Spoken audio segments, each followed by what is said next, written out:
ছোট সাহেব, ব্যথা আগের থেকে কমেছে? হ্যাঁ, এখন আগের থেকে অনেকটাই বেটার আছে। বেশ। আচ্ছা শুনুন, আপনি কিন্তু আজকে একদম হাঁটাচলা করবেন না, ঠিক আছে? যদি ব্যথা করে তাহলে আমাকে জানাবে, আমি আসছি।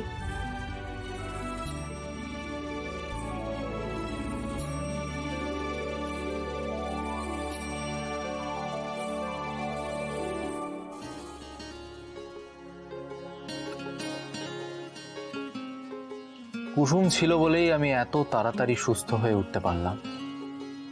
ও ভীষণ সহজ, এবং কেন জানি না আমার মনে হয় তুমিও কুসুমের মতোই সহজ হবে।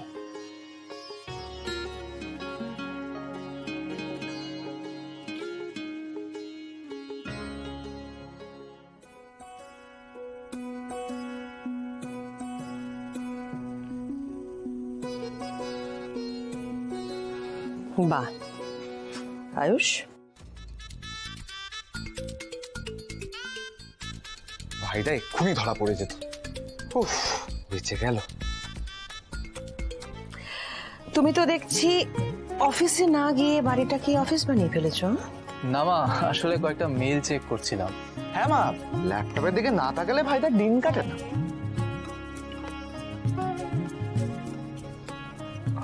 কাজ তো পরেও করতে পারতে আয়ুষ, এখন তোমার রেস্টের প্রয়োজন না?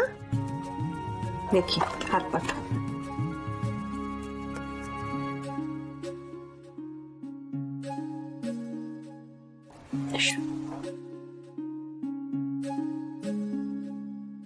গুরুদেব বলেছেন স্বয়ং ঈশ্বর তোমাকে এমন অদৃশ্য রক্ষা কবচে বেঁধেছেন যে কোনো বিপদ আর তোমাকে স্পর্শ করতে পারবে না।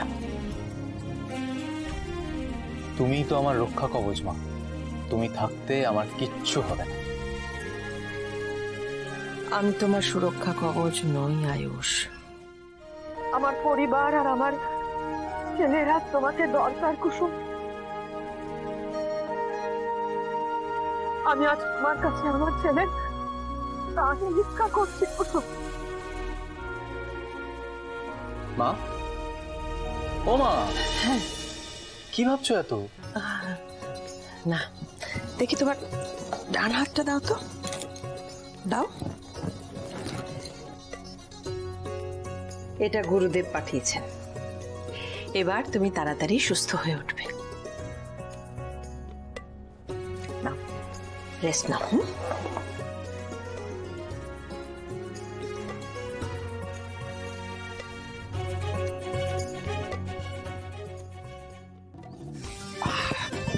দেখি দেখি দেখি দেখি ভাইটা ল্যাপটপটা দে। দেখি দেখি দেখি দেখি দেখি। আরে ল্যাপটপটা আমাকে দে। দাঁড়া দাঁড়া।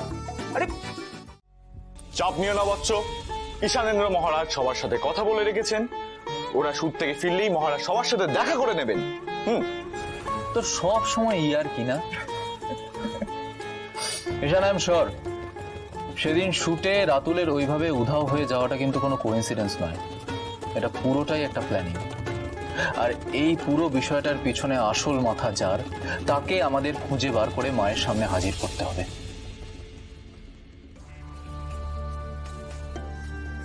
এটা গিয়ে বরকে খাইয়ে দাও। এক্সট্রা টাকা লাগবে ম্যাডাম। যাও কাজ করো। আয়ুষ স্যার এগুলো পাঠিয়ে দিলেন। খাও রাতুল, খাও।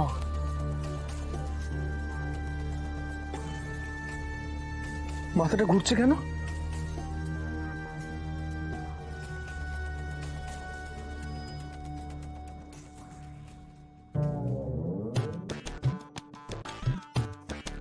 এই জয় বিরুর জুটি যদি জানতে পেরে যায় যে সবকিছু পিছনে আমি রয়েছি, ওরা তো হিড়ির করে টানতে টানতে আমাকে দিদির সামনে নিয়ে যাবে গো।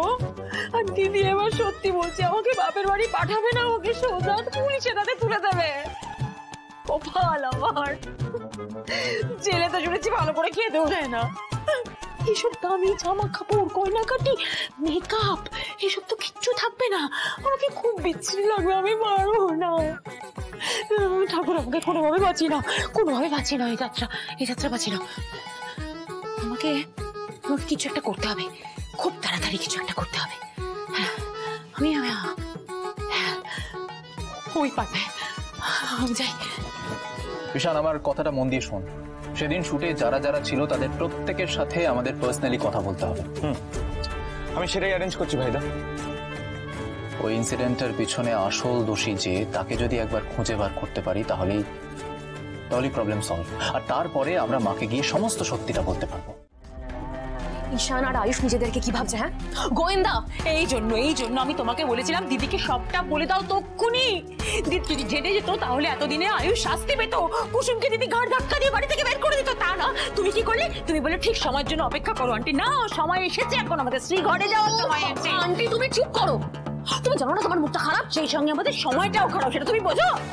আরে বাবা আমি জানি, আমি বুঝতে পারছি যে আমরাই এই কথাটাকে বেশি দিন ধরে চেপে রেখে নিজেরাই সুযোগটা করে দিয়েছি ঈশান আর আয়ুষের জন্য। এখন কি করে বাঁচবো আমরা সেটা ভেবেছো? হ্যাঁ, তোমার হবু স্বামী সে তো সেই প্রোডাকশন হাউসের লোকজনকে ডেকে পাঠিয়েছে অফিসে, মিটিং করবে, জিজ্ঞাসাবাদ করবে, সব ফাঁস হয়ে যাবে। দেবরি না, আমাকে বাঁচাও প্লিজ, আমাকে বাঁচাও। আন্টি তুমি শান্ত হও, আমাকে একটু ভাবতে দাও প্লিজ। না না না না, শান্ত ভাবে আর থাকতে পারছি না। তুমি প্লিজ আমাকে বাঁচাও, কিছু একটা করে। শোনো দেবরি না, ও দেবরি না, আমরা দুজনে জেলে গেলে কিন্তু খুব খারাপ হবে বিষয়টা। ওদের ওখানে খেতে দেয় না, কিচ্ছু করতে দেয় না। দিদি দিদি দিদি আমাদের কাউকে বাঁচতে দেবে না, বিশ্বাস করো। দিদি আমাদের শেষ করে দেবে। আন্টি তুমি চুপ করো, আমাকে ভাবতে দাও প্লিজ, আমাকে ভাবতে দাও। তুমি এক কাজ করো, তুমি যাও, তুমি না গেলে আমি ভাবতে পারবো না। আন্টি তুমি আমাকে প্রমিস করো তুমি আমার জন্য ভাববে। তুমি প্রমিস করো। প্রমিস করছি আমি করতে যাও, তুমি যাও। আমি কিন্তু একা জেলে যাবো না, বলে দিচ্ছি। আমি যাবো না।